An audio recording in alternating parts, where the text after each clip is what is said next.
ఇంత పెద్ద ప్రాజెక్టుకు, ఇంత పెద్ద కార్యక్రమానికి. అందులో ఒక మేడిగడ్డ బరాజుకైన ఖర్చు, బరాజులోని భూసేకరణకు, దాని నిర్మాణానికి అంతా అయిన ఖర్చు 4,000 కోట్లు. ఆ 4,000 కోట్లలో సిమెంట్ స్ట్రక్చర్ ఏదైతే ఉన్నదో బ్యారేజ్ రూపంలో, దానికైన ఖర్చు కేవలం 1,500 కోట్లు. 2 పిల్లర్లు కుంగినాయి.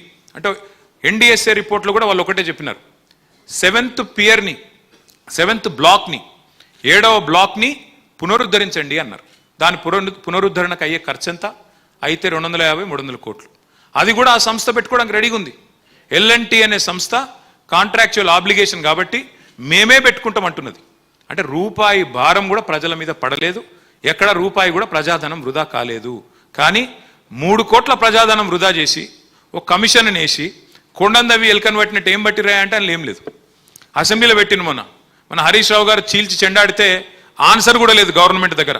పాప మధ్యలో మా ఉత్తమ్ కుమార్ రెడ్డి లేచి ఆవేశపడి ఇట్లా డామ్ డూమ్ డీమ్ డామ్ అని ఒర్రుడు తప్ప కనీసం ఒక్క ప్రశ్నకు సమాధానం లేదు. సరే, హరీష్ రావు గారు మాట్లాడినారు, బాగా మాట్లాడినారు, ఓకే. అక్బరుద్దీన్ ఓవైసీ గారు లేచి 4 ప్రశ్నలు అడిగినాడు. ఏమైనా మీరు కొట్టుకపోతుందన్నారు కాళేశ్వరం, మరి అక్కడేమో రోజుకు 100 టీఎంసీల నీళ్లు పోతున్నాయి, 120 టీఎంసీల నీళ్లు పోతున్నాయి, 12 లక్షల క్యూసెక్ల నీళ్లు పోతున్నాయి, మరి మజ్బూత్ ఉంది కదా, కొట్టుకపోలేదు కదా, ఎందుకు బదనాం చేస్తున్నారయ్యా అంటే సమాధానం లేదు. 22 నెలలైంది, ఎందుకు రిపేర్ చేస్తలేవు?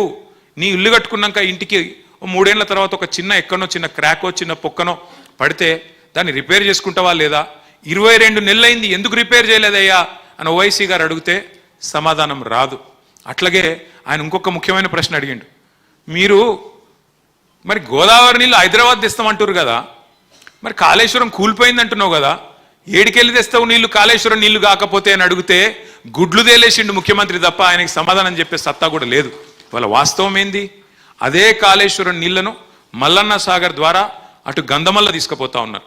ఇంకొక వైపు హైదరాబాద్కి ఆనాడు మన ప్రభుత్వం ఉన్నప్పుడే 2023 జూలైలో అనుకుంటా మనమే జీవో ఇచ్చినాం, కేబినెట్ తీర్మానం చేసినాం. కొండపోచమ్మ సాగర్ నుండి 1100 కోట్ల రూపాయలతో గండిపేటకు నీళ్లు తీసుకొచ్చే ప్రాజెక్టుకు మచ్చజెండా ఊపిందే కేసీఆర్ గారు.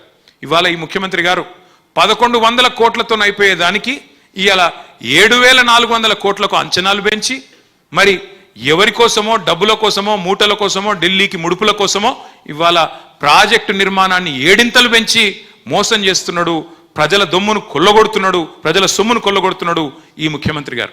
ఎవరు ఏమనుకున్నా, ఇంతకంటే ఎక్కువ నేను చెప్పను, ఎందుకంటే చాలా మంది పెద్దలు మాట్లాడినారు. ఎవరు ఏమనుకున్నా 2 సత్యాలు చరిత్రలో లిఖించబడతాయి. కేసీఆర్ అనే 3 అక్షరాల తాత్పర్యం భవిష్యత్తులో పిల్లలు యాద పెట్టుకుంటారు. కే అంటే కాలువలు, సి అంటే చెరువులు, ఆర్ అంటే రిజర్వాయర్లు అనే విధంగా భవిష్యత్తులో తెలంగాణలోని ప్రతి బిడ్డ గుర్తుపెట్టుకుంటాడు. 2వ మాట కూడా నేను చెప్తా ఉన్నాను, ఇది గుర్తుపెట్టుకోండి. ఇవాళ మనందరి ఎఫర్ట్ కానీ మనందరి తాపత్రయం ఒకటే కావాలి.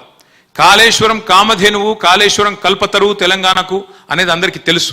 కాళేశ్వరం ఎంత మల్టీపర్పస్ ప్రాజెక్టో, ఎన్ని రకాల అద్భుతాలను తెలంగాణలో ఆవిష్కరించిందో